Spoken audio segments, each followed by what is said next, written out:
हरियाणा के दिनोद गांव में एक साधारण किसान परिवार में एक युवा लड़का था।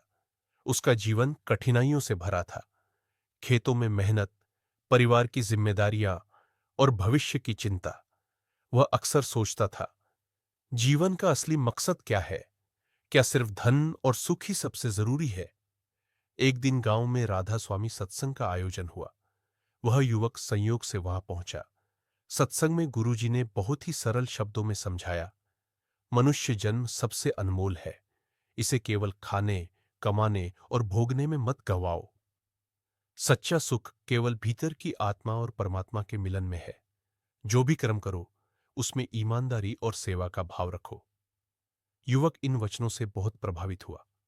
उसने तय किया कि अब वह अपनी रोजमर्रा की जिंदगी में भी सच्चाई, सेवा और भक्ति को अपनाएगा। धीरे धीरे उसका जीवन बदलने लगा।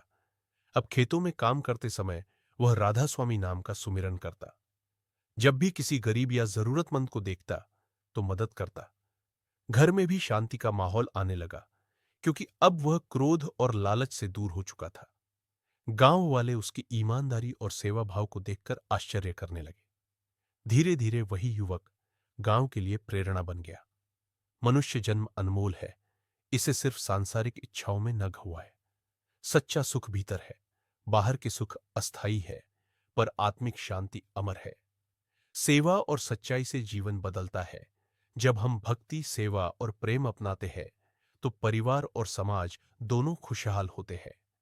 नाम सुमिरन ही असली पूंजी है।